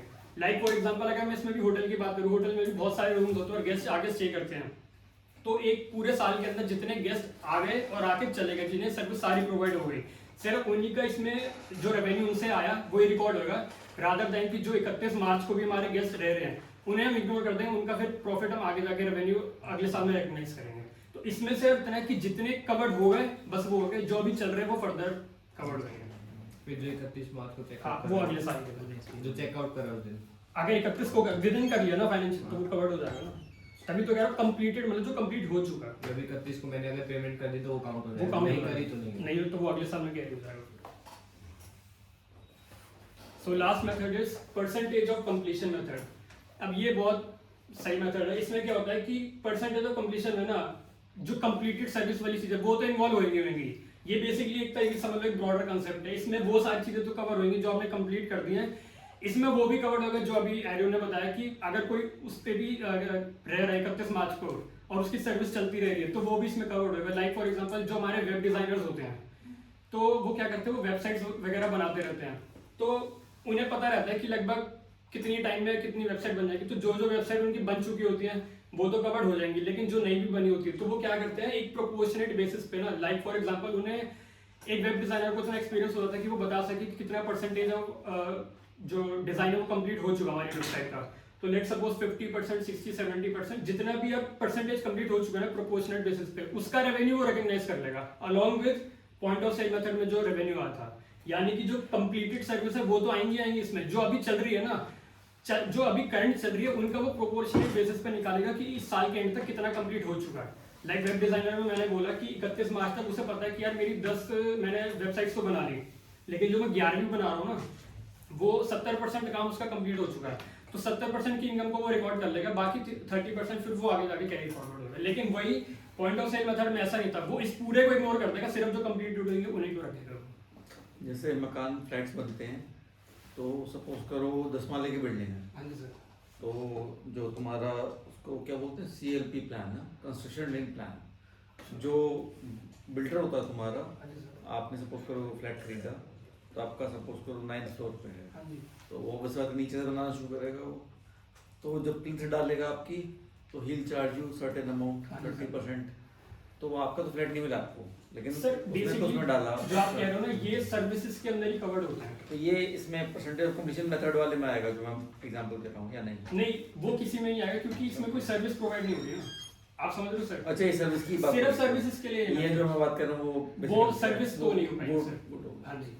तो अब इसमें कुछ एक दो चीजें हैं, आप ये पूछ सकते हो कि मेरे से क्या हम कोई भी मेथड लगा सकते हैं, या एक ही स्पेसिफिक, मतलब एक ही हमेशा चलते रहना चाहिए, किसी का क्वेश्चन आना चाहिए था इसका। सब चीज़ में अलग अलग रहेगा ना, जैसे परसेंटेज कंप्लीशन तो परसेंटेज वाइज ही चल रहा है। देखो ये जो आपने बात बोली है ना, ये पार्टी टू पार्टी डिपेंड करता है, यानी कि service provider to service provider depend करता है कि वो कौन सा लगा सकता है। लगाने को कोई कैश मेथड भी लगा सकता है, लगाने को परसेंटेज ऑफ कंप्लीशन भी लगा सकता है, और लगाने को एक्यूरेट भी लगा सकता है, कोई भी लगा सकता है। लेकिन एक चीज मैं क्लैरिफाई करना चाहूंगा, जो भी आप मेथड लगाओ, हालांकि हमारे सिलेबस का नहीं, बट फिर भी एक फन फैक्ट के तौर पे बताना चाहूंगा कि जो भी आप अगर मेथड लगा रहे हो ना, आप उसे या तो हमेशा लगाते रहो, लेकिन अगर आपने हटाया तो वो चेंज इन अकाउंटिंग पॉलिसी के अंडर आ जाएगा, जो कि अकाउंटिंग स्टैंडर्ड नंबर 5 बताता है कि फिर अब इसके रूल्स एंड रेगुलेशंस कैसे होंगे अगर आपने कोई मेथड चेंज कर दिया। तो AS5 हमारे सिलेबस में नहीं है, तो मैं जाऊंगा नहीं उसमें, लेकिन एक फिर भी बता रहा हूँ कि मेथड चेंज हो तो सकता है, लेकिन उसके क्या रूल्स और रेगुलेशन है, कब कब हो सकता है, कब नहीं हो सकता, किन चीजों पे हो सकता है, वो AS5 डील करता है, वो हमारा टॉपिक नहीं है यहाँ पे। तो उसमें डिस्क्रिपेंसी आ सकती है। हाँ जी सर, उसमें क्या क्या फिर अब जो रूल्स रेगुलेशन ऑडिट जब आप करोगे उसका, हाँ जी, तो फिर दिक्कत आ सकती है। क्योंकि सर जो अगर मैं शॉर्ट में बताऊं तो AS5 में ये लिखा गया है कि जो भी मेथड आप फॉलो करोगे ना, चेंज करोगे, मान लो अगर आप 10 साल तक ये फॉलो कर रहे हो, लेकिन 11वें साल पे आपने कैश मेथड फॉलो करना, तो उसमें फिर आपको रेट्रोस्पेक्टिवली सारे अकाउंट्स इसके हिसाब से बनाने उस हिसाब से कैश करने मेथड। पड़ेंगे। तो उसमें सारे प्रोसीजर्स वगैरह लिखे कि आपको कैसे फिर क्या करना होगा। तो मेथड आप कोई भी फॉलो कर सकते हो, लेकिन करो अगर चेंज करोगे तो फिर AS5 रेफर करना पड़ेगा। So I hope the 4 methods are all clear. तो ये डिपेंड करता होगा कि किस तरह की सर्विस आप बेसिकली यूज कर बिल्कुल रहे हो। सर मैं बताएं सर, उसके सर्विस according प्रोवाइडर कोई भी मेथड लगा सकता है, वो उसके ऊपर है, वो लगाने को पॉइंट ऑफ सेल भी लगा सकता है, एक्रूवल कैश कोई भी लगा सकता है, वो पार्टी टू पार्टी डिपेंड करता है।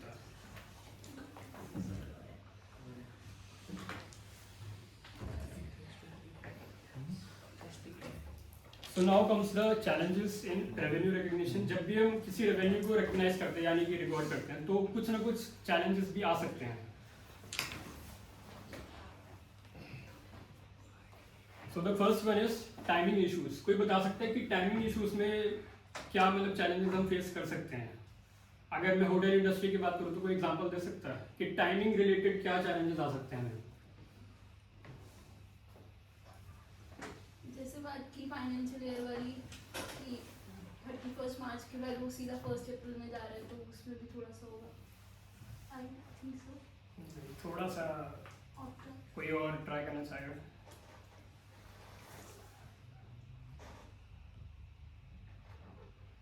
ओके, सो टाइमिंग इश्यूज में बेसिकली क्या होता है, इसमें ना ये रेवेन्यू के बारे में थोड़ा सा इसमें चैलेंज रहता है। ये बेसिकली डील करता है सर्विसेज के, जो मैंने मेथड्स बताया ना, आप कौन सा सर्विस प्रोवाइडर कब अपने रेवेन्यू को रिकॉग्नाइज कर रहा है, वो उसके मेथड्स पे डिपेंड करेगा। मान लो जैसे मैंने बताया था कि कैश मेथड अगर कोई फॉलो कर रहा है, तो कैश का मतलब तो ये होगा कि जब उसे कैश आ रहा है वो तभी अपना रेवेन्यू रिकॉग्नाइज करेगा, यानी कि तभी के तभी इमीडिएटली। लेकिन ये अगर कोई फॉलो कर रहा होता है एक्रूवल बेसिस पे, एक्रूवल का मतलब तो ये भी हो सकता है कि अगर पैसा मेरे को आज आना था लेकिन आएंगे वो 2 महीने बाद आ रहा है, 6 महीने बाद आ रहा है, 1 साल बाद, 2 साल बाद, कभी भी आ रहा है। तो टाइमिंग इश्यूज में कभी कभी रहता है कि ये भी पार्टी टू पार्टी डिपेंड करता है कौन सा मेथड फॉलो कर रहा है। कभी हो सकता है उसे एक मेथड को फॉलो करने की वजह से ये टाइमिंग इशू आ रहा है, यार मैं अपना रेवेन्यू अभी तो रिकॉर्ड नहीं कर सकता, मेरे को बाद में करना पड़ेगा। कोई ये कह रहा है यार मेरे को करना तो बाद में था लेकिन अभी करना पड़ेगा, जैसे कैश मेथड में कि अभी करना पड़ेगा लेकिन एक्रूवल के बेसिस पे उसे बाद में करना पड़ेगा। तो ये फाइनेंशियल स्टेटमेंट्स में ना कभी कभी इसमें रिलेटेड चैलेंज आता है कि उसे खुद ही नहीं समझ में आता है मेथड्स के बेसिस पे कि यार अपना रेवेन्यू में कब रिकॉग्नाइज करूं। तो एक ये चैलेंज हमेशा रहता ही रहता है। सो next is cancellation and refunds. इसमें बेसिकली क्या है कि जितने भी हमारे होटल्स है, लाइक आजकल जैसे मैंने बताया एडवांस बुकिंग का काफ़ी कंसेप्ट चल रहा है। तो उसमें क्या होता है, एडवांस में अगर कोई होटल अपना रेवेन्यू को उसने ठान रखा है कि अगर कोई मेरे को पेमेंट पहले से मिल जाएगी, अगर वो कैश मेथड फॉलो कर रहा है, कैश मेथड में तो ये कि अगर कोई पेमेंट पहले से भी मिल जाएगी तो वो रिकग्नाइज कर लेगा। लेकिन आपको नहीं लगता कोई फ्यूचर में कैंसिलेशन और रिफंड भी हो सकते हैं? लाइक अगर मेरे को कहीं जाना हो और मैंने होटल में बुकिंग करा रखी है, तो जरूरी तो नहीं कि मैं 10 दिन बाद अगर मेरे को जाना तो हो सकता है कोई इमरजेंसी आ जाए तो ना जा पाऊँ और अपनी होटल की जो बुकिंग है वो कैंसिल करा दूँ। तो एक ये भी उसमें जो है ड्रॉबैक रहते हैं, चैलेंज रहता है कि वो तब तो अपनी इनकम को रिकॉर्ड कर लेगा, लेकिन हो सकता है जब मैं कैंसिल कर दूँ ना तब उसे वापस वो अपनी इनकम कैंसिल करनी पड़े, मतलब जो उसने रिकॉर्ड करी थी वो अकाउंट से हटानी पड़े, क्योंकि मैंने जब कैंसिल कर दिया तो उसकी वो रेवेन्यू मानी नहीं, उसने सर्विस प्रोवाइड तो करी नहीं ना मेरे को।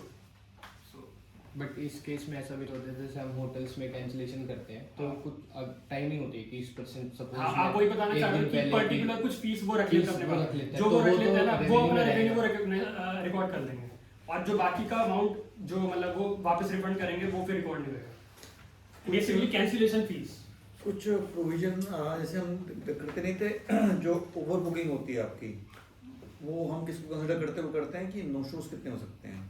तो we always have a kind of provision कि मे बी 5%, बिकॉज अगर ऑब्वियस बात है अगर हम वो नहीं रखेंगे तो दिस विल हैपन कि कैंसिलेशन और जो रिफंड होगा आपका it will lead to the loss of the hotel. तो ऑब्वियस बात है कि अगर आपका सपोज वो बंदा नहीं आ रहा है तो गारंटीड रिजर्वेशन भी हो सकता है, नॉन गारंटीड भी हो सकता है। गारंटीड है तो फिर तो कोई दिक्कत नहीं, पैसा हमारे पास आ गया है, बट नॉन गारंटीड है then it will lead to the revenue loss.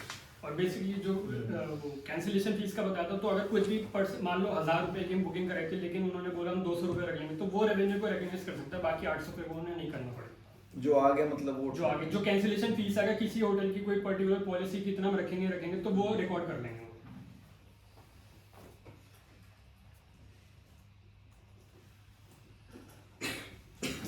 So next is reasons for pressure to recognise revenue. कुछ ऐसे रीजंस होते हैं जो हमें रेवेन्यू जो ना प्री मेच्योरली रिकॉग्नाइज करना पड़ता है। प्री मेच्योर से कोई मतलब बताएगा? प्री मेच्योरली का वर्ड का मीनिंग क्या है? मतलब अभी वो समय से पहले हाँ आपने सही बताया, समय से पहले, यानी कि जो रेवेन्यू में जब रिकॉग्नाइज करना चाहिए था उससे पहले हमने रिकॉर्ड कर लिया। तो ऐसे क्या क्या रीजंस हो सकते हैं कि रेवेन्यू को हमें पहले से रिकॉर्ड करना पड़ जाए? So first is meeting financial targets and budgets।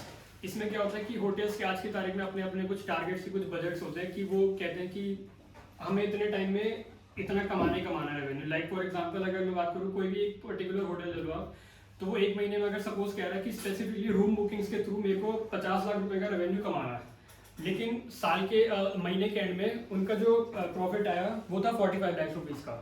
तो अपने रेवेन्यू मतलब टारगेट से वो सक्सेसफुल हो पाए या फेल हो गए? फेल हो गए, 5 लाख फेल हो गए ना, 5 लाख रुपए का कमी आ गई। तो basically financial meeting targets and budgets में वो प्रेशर उनके ऊपर यही रहता है कि वो अपने रेवेन्यू जो पहले से रिकग्नाइज कर ले, क्योंकि अब उसमें क्या होगा, जैसे 5 लाख रुपए का लॉस आपने बताया, तो वो क्या करेंगे, उनके ऊपर ये प्रेशर आ जाएगा, क्योंकि काफ़ी जो मैनेजर्स होते हैं ना उनकी जॉब इसी पे टिकी होती है कि यार अगर हमने टारगेट मीट नहीं करें तो हो सकता है हमारी प्रमोशन ना हो पाए, हो सकता है हमें जॉब से निकाल दे, और जो भी एक्स्ट्रा कोई पर्क्स वगैरह वो ना मिल पाए, बोनसेस ना मिल पाए। तो इसमें फिर वो क्या करते हैं, जो रेवेन्यू जैसे आके उन्होंने बताया था कि प्री मेच्योरली मतलब अभी रेवेन्यू एक्चुअल में उस पीरियड का हुआ नहीं लेकिन उन्होंने पहले रिकॉर्ड कर लिया, तो उस केस में क्या होगा कि अगले महीने का जो रेवेन्यू था ना होना था उन्हें, वो इन्होंने इस महीने में रिकॉर्ड कर लिया ताकि उनका वो जो बजट है 50 लाख रुपए का वो शॉर्टफॉल ना वो पूरा 50 का 50 मीट कर रहा है। सपोज फॉर एग्जांपल अगर मैं जनवरी के महीने में हूँ उस वक्त और मैंने अपना बोला कि मेरे को 50 लाख रुपए का रूम बुकिंग्स के थ्रू प्रॉफिट दिखाना, मतलब कमाई करनी है, रेवेन्यू करना है, लेकिन जनवरी में हो पाएगी वो 45 लाख। तो उस केस में वो क्या करेंगे मैनेजर्स जो है, फरवरी के जो एडवांस बुकिंग्स का पैसा आ रखा है ना वो जनवरी में दिखा देंगे कि अब हमारा टारगेट मीट हो चुका है, और जिसकी वजह से पूरे के पूरे 50 लाख हो चुके। तो मैनेजर्स के उसमें कोई डर नहीं रहता कि चलो अब हमारी मतलब कोई जॉब जाएगी या जो भी हो गया, वो फिर बनी रहती सेफ्टी उनकी। Next is investor expectations. तो इसमें क्या होता है, इन्वेस्टर बेसिकली क्या करता है, वो इन्वेस्ट करता है पैसे, ऑब्वियस सी बात है। इन्वेस्ट कब करते हैं, जब आपको लगेगा कोई कंपनी अच्छी ग्रोथ वगैरह कर रही है तो वो अपने पैसे उतना ज़्यादा इन्वेस्ट करेगा।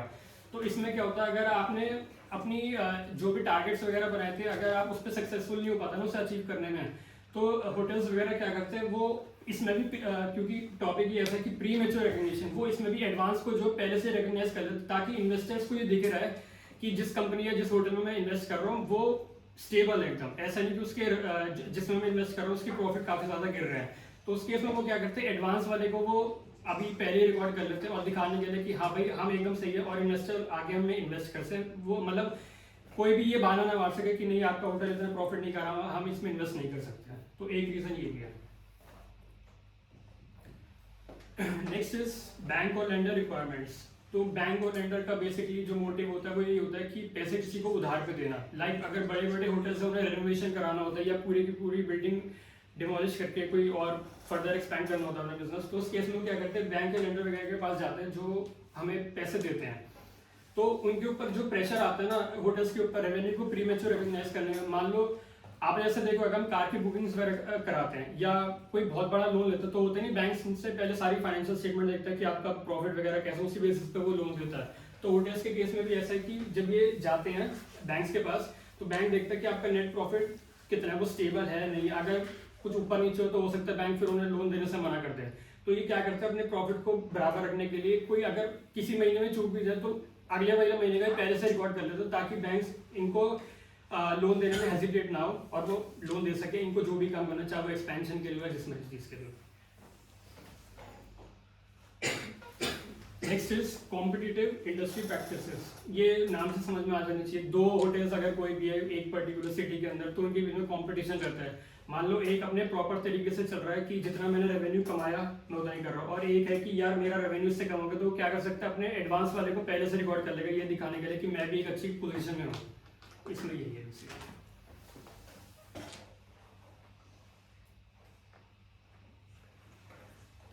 So last topic is consequences of premature revenue recognition. इसमें फर्स्ट पॉइंट है डिस्टॉर्टेड फाइनेंशियल स्टेटमेंट्स। अब जैसे हमने रेवेन्यू रिकग्निशन के बारे में पढ़ लिया कि क्या होता है, क्या चैलेंजेस है, क्यों करना चाहिए सब, तो कोई बता सकता है कॉन्सिक्वेंसेस उसके क्या क्या हो सकते हैं। जैसे पहला पॉइंट लिखा है डिस्टॉर्टेड फाइनेंशियल स्टेटमेंट्स, तो इससे कोई बता सकता है क्या आप इन्फ्लुएंस ड्रॉ कर रहे हैं। जो फाइनेंशियल स्टेटमेंट है वो कहीं ना कहीं डिस्टर्ब हो रही है, क्योंकि जैसे हमने अपनी वो क्या कहते हैं टारगेट को मैच करने के लिए, तो हमने अभी नेक्स्ट मंथ का वो प्रॉफिट जो दिखा रहा है, आप बेसिक सही एकदम सही बोल रहे हो हमने कि क्या है कि प्री मैच्योर जब हम प्रॉफिट रिकॉग्नाइज कर लेते हैं ना, तो उसके कुछ ना कुछ कॉन्सिक्वेंसेस होते हैं, जिसमें से पहले डिस्टॉर्टेड फाइनेंशियल स्टेटमेंट। अगर हम एडवांस का पहले से ही अपने फाइनेंशियल स्टेटमेंट में रिकॉर्ड कर लेंगे रेवेन्यू को, तो वो सारे मतलब हिल जाएगा, क्योंकि जो एक्चुअल में आप वो तो दिखाई नहीं रहे ना, आप तो फेक दिखा रहे हो ना एक तरीके से। तो उससे क्या होगा कि जितने भी हमारे इन्वेस्टर्स या लेंडर्स वगैरह, वो उन्हें धोखा होगा कि अच्छा बैंक तो ये होटल जो इतनी अच्छी परफॉर्मेंस वगैरह कर रहा है, चलो इसमें इन्वेस्ट कर दो। बाद में पता चलेगा उन्हें नुकसान हो गया इन्वेस्ट करके, जबकि एक्चुअल में वो उतना कमा भी नहीं रहता, लेकिन क्योंकि उन्होंने एडवांस को पहले से बुक कर लिया, तो अब वो दिखा सकते हैं कि हाँ हमें एक्चुअल में इतना प्रॉफिट हो रहा है, और फिर लेंडर्स वगैरह को धोखा हो सकता है कि हमने इसमें गलत ही इन्वेस्ट करा।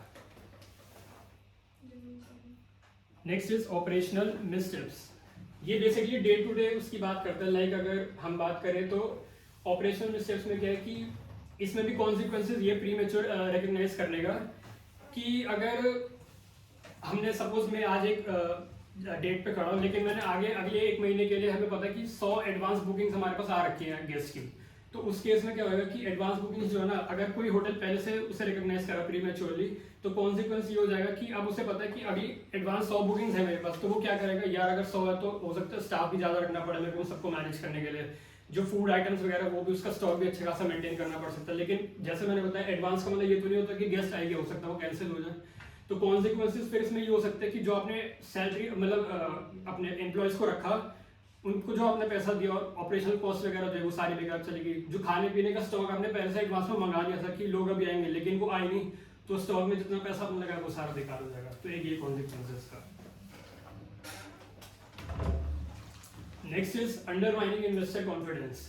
Undermining investor confidence as the name suggest कि इन्वेस्टर को अगर गलती से भी पता चल गया कि आपने प्रीमेच्योरली अपने रेवेन्यू को रिकॉग्नाइज करा है, तो उससे उसका कॉन्फिडेंस हमेशा हमेशा के लिए गिर जाएगा। वो कभी भी आपकी कंपनी में दोबारा कभी इन्वेस्ट नहीं करेगा और ना कभी किसी को करने के लिए बोलेगा, क्योंकि आपने पहले से जब फेक प्रॉफिट दिखा रखा है, वो आपका ट्रस्ट कैसे जीत लेगा।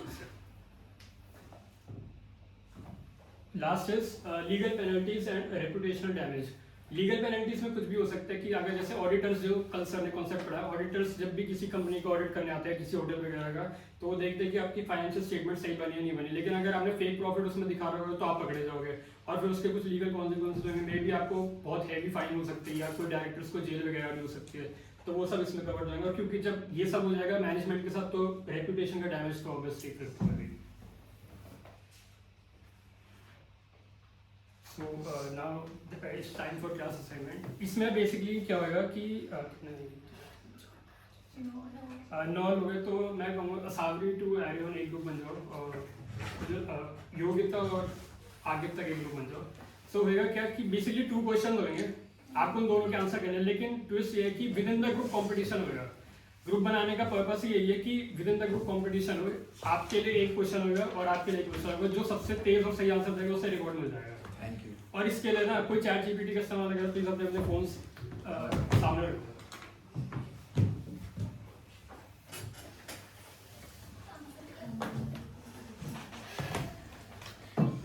पहला क्वेश्चन मेरा है असावी टू एडन ग्रुप के लिए, फोन रख दिया आपने सामने? ठीक है, बस आप स्क्रीन पर सारा ध्यान होना चाहिए।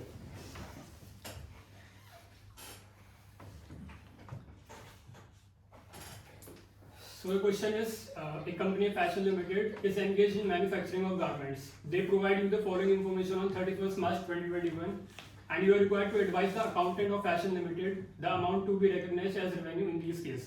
2 केसेस होंगे, एक केस आपके लिए होगा और एक आपके लिए होगा। आपको बताना है कि उन्हें कब अमाउंट, कितना अमाउंट एक्चुअल में रिकॉग्नाइज करना चाहिए। जो सही आंसर आपके ग्रुप में से सबसे तेज देगा उसे रिवॉर्ड मिल जाएगा। आप पढ़ सकते हो और आंसर दे सकते हो। ये सिर्फ इसी ग्रुप के लिए।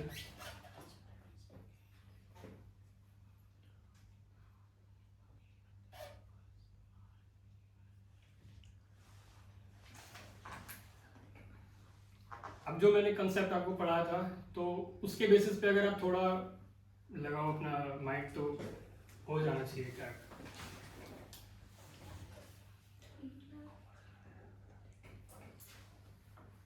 पूछिए, बता रही है कितना?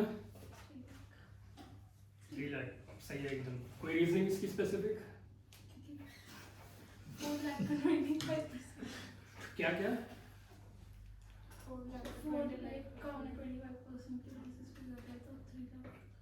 नहीं, तो इसमें जरूरी तो नहीं है ना कि जो 25% जैसे आप कह रहे हो कि लाइन अनसोल्ड हुआ, तो जरूरी तो नहीं कि जो बाकी का 75% है वो सोल्ड ही हो गया। वो क्योंकि यहाँ से तो मतलब जो फैशन लिमिटेड यहाँ से तो मतलब कंसाइनिंग है, तो वो तो बेच दिया, हाँ, वो तो उसके पास से तो बाकी जो साल के एंड तक बचा रहा वो तो उसी उसके के पास पास बचा। बचा हुआ है। तो यस, एकदम सही आंसर है। रिवॉर्ड की बात बाद में करेंगे। सो अब इस ग्रुप के लिए क्वेश्चन है।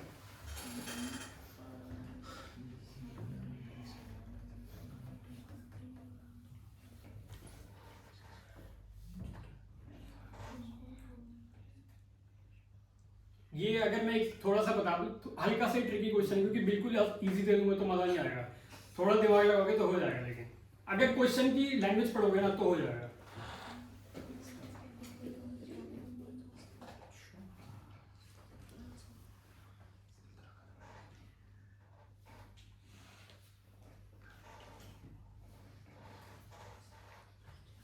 लगता है किसी को प्राइज नहीं चाहिए।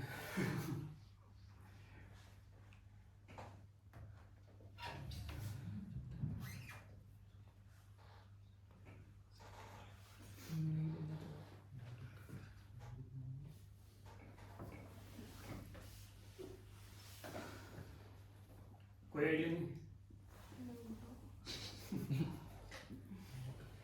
2,50,000। मतलब पूरा 250? कोई रीजनिंग? क्योंकि जो 25% का उन्हें 25%? हाँ 75% का जो था हाँ, उन्हें अप्रूवल था 31 दिसंबर तक का। ठीक है। तो और बाकी जो 25% बचा है उसका 31/3 तक का उन्हें अप्रूवल नहीं मिला था। तो और वो तो क्वेश्चन में लिखा होगा। अप्रूवल पीरियड जो था वो 28 बेसिकली अप्रूवल पीरियड तो 4 मंथ्स का था 4 मंथ्स का यानी था, पूरा नवंबर तो जो पूरा दिसंबर हाँ पूरा 28 जनवरी और 28 पूरा फरवरी तक हाँ ठीक है तो जो अप्रूवल पीरियड था वो एक्सपायर हो गया था 28 ठीक है, फरवरी को ठीक है तो इसलिए वो ऐड करा जाएगा, वो सोल्ड में माना जाएगा। मतलब कि अप टू 31 दिसंबर हाँ। के 31 दिसंबर का जो पीरियड है वो तो 4 महीने के अंदर आ गया हाँ। तब तक तो वो कह रहे हैं कि 75% बिक हाँ। चुके हैं और बाकी जो 25% है वो मतलब कि फाइनेंशियल ईयर के अंदर आ रहा है ऐसा। हाँ रीजनिंग थोड़ी सी मैं कहूंगा कि डिफर है बट आंसर एकदम सही है तो प्राइस मिल जाएगा। रीजनिंग इसकी बेसिकली ये थी क्योंकि अगर मैंने कहा ना कि क्वेश्चन की लैंग्वेज पढ़ते तो आ जाता, वो कह रहा है कि 4 महीने के अंदर अंदर जिनका अप्रूवल आ गया वो तो आ ही जाएगा। तो 31 दिसंबर की जो डेट है 4 महीने के अंदर कवर हो रही है यानी कि 75% तो वो रिकॉर्ड कर ही सकता है, लेकिन बाकी 25 के लिए वो कह रहा है कि एंड नो अप्रूवल और disapproval received for the remaining goods till 31 March after which they were considered sold. कि अगर 4 महीने के बाद भी कोई गुड्स पे अप्रूवल नहीं आया तब भी उसे मान लिया जाएगा कि वो सोल्ड है। तो बेसिक रीजनिंग इसकी थी क्योंकि 4 महीने का पीरियड लैप्स हो गया फिर भी वो नहीं बिके, माना जाएगा कि वो सोल्ड है तो वो अपनी पूरी 2.5 लाख की इनकम को रिकॉर्ड कर सकता है। सो विनर्स थे असामी और Divanshu. So next is the conclusion part. Revenue recognition ensures accurate income reporting and compliance with accounting standards. Accounting standard number को बताना चाहेगा क्या था इसका? AS9 कि जो भी AS9 के अकॉर्डिंग रूल्स रेगुलेशन लिखे हैं उसके अकॉर्डिंग आपके रेवेन्यू को रिकॉग्नाइज करना होगा। Next is in hospitality revenue recognise when services are delivered. जो भी मैंने आपको 4 मेथड्स बताए तो कौन सी हॉस्पिटैलिटी इंडस्ट्री कोई सा भी मेथड लगा सकते हो और उसके बेसिस पे रेवेन्यू को रिकॉर्ड कर सकती है। Challenges include cancellation, long term bookings and complex contract. जो भी चैलेंजेस हमारे थे जैसे टाइमिंग को लेके या कोई रिफंड वगैरह करना हो तो वो भी कवर्ड होते हैं। Premature revenue recognition is a common risk in competitive market क्योंकि जो भी फिर प्रीमेच्योर अगर रिकॉग्नाइज कर लेंगे जो भी कॉन्सिक्वेंसेस हमने पढ़े थे वो कवर्ड हो जाएंगे। Last is incorrect recognition can lead to misleading financial legal issues and loss of trust. जो भी जैसे फाइनेंशियल स्टेटमेंट जो डिस्टॉर्ट हो जाएंगे या फिर जो लीगल इश्यूज हमें फेस करने पड़ेंगे पेनल्टीज वगैरह, ये इन्वेस्टर का जो कॉन्फिडेंस डिक्लाइन होगा वो सब इसमें कवर हो जाएगा।